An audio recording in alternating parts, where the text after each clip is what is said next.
Alright, so we got Jake Matthews here versus Sean Brady. Two guys, pretty similar in style, but we'll see where they kind of differentiate as we begin to break it down. So Jake Matthews, he's on a 3-fight win streak himself. So is Sean Brady. Well, he's on a 13-fight win streak, but he's 3-0 in the UFC. Jake Matthews is 6-1 in his last 7. So yeah, two of these guys, very capable, very know how to win fights. And that's Jake's record after moving up to welterweight from lightweight. But yeah, we'll get into the striking of these two. Yeah, so as I said before, these guys are pretty similar. Both of them will be blitzing in, trying to land some combinations, just kind of their style. I'd say Sean Brady has the hand speed advantage. He's just tighter with his technique, in my opinion. And Sean Brady, he never throws one singular strike, which Jake will do at times. He's always throwing combinations. He doesn't mind fighting on the back foot, does Sean Brady, and he's pretty good at it, to be honest. And when he's on the back foot, he'll look for that check left hook. It's very nice. Caught a few people with that in the UFC. Same with Jake. Jake will try and get that check left hook on the back foot as well.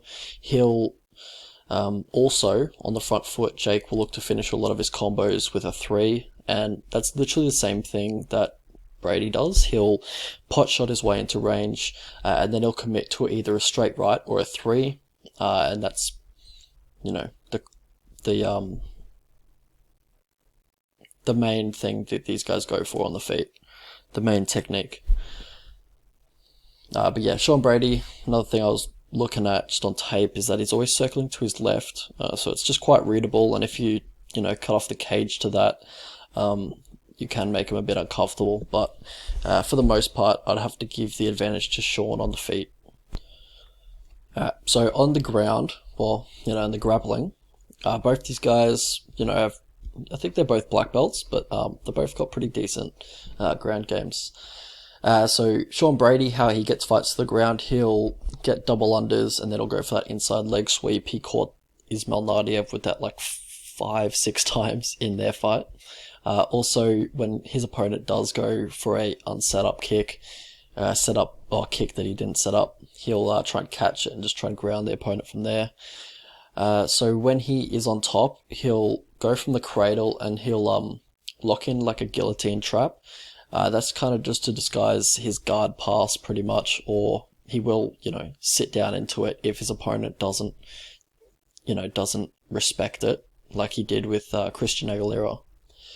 For Jake Matthews, he's got a blast double. He's got really good timing on the reactive double leg, and he gets a lot of opponents to the ground like that. Also, he's got a decent sitting guillotine when he stuffs a takedown or when his opponent's just turtling or he breaks their posture or something like that. So it's, something Sean's got to watch out for if he's going to be shooting from like too far away with no setup, as he can do on the back foot, since it is harder to... because he's not shooting reactive doubles, he's shooting just from distance, just trying to get onto the hips of his opponent, and he doesn't set it up at times, so it's just something he's got to watch out for.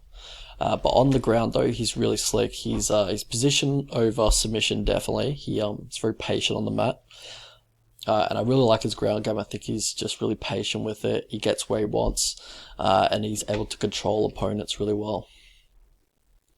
For Jake Matthews, he can shoot from too far out, same as Sean. When he's tired, definitely he doesn't set up his takedowns. He shoots from too far away, and it, can burn him, as he did in the Anthony Rocco fight, where he got I think Rocco caught him in a guillotine. But yeah, we'll keep going to how these guys win their fights.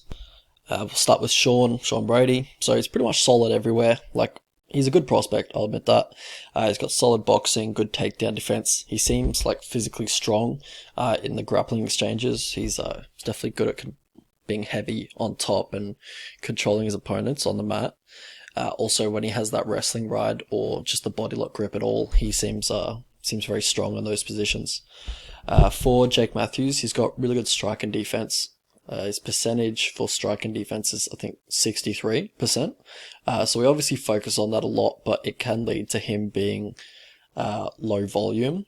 And that's pretty much how he loses fights. He can let fights slip away from him, and he can tire in the third round as well. So he obviously doesn't have the best cardio because they're not even high-paced fights, and he's still slowing down the third round. Whereas Sean Brady, I don't think I've seen him slow down even in the high-paced fights he's had in the UFC, and I think he's gone 5 rounds a few times outside the UFC. So I think he definitely has the cardio advantage here. But how Sean Brady manages to lose fights as well is that he accepts the back foot really easily and can walk himself onto the fence, especially if you're, feinting and trying to draw reactions out of him.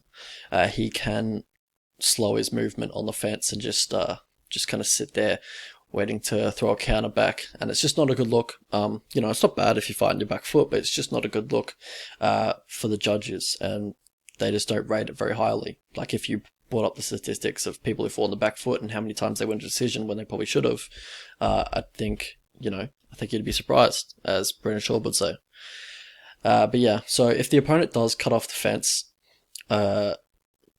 he can be a little uncomfortable just because he tends to move that one direction just to his left, and also, if you move in one direction onto your left and also you scale the fence for 90% of the fight, it can be a little uncomfortable when that's taken away from you. Also, he doesn't check leg kicks very often, and he's pretty heavy on that lead leg as well.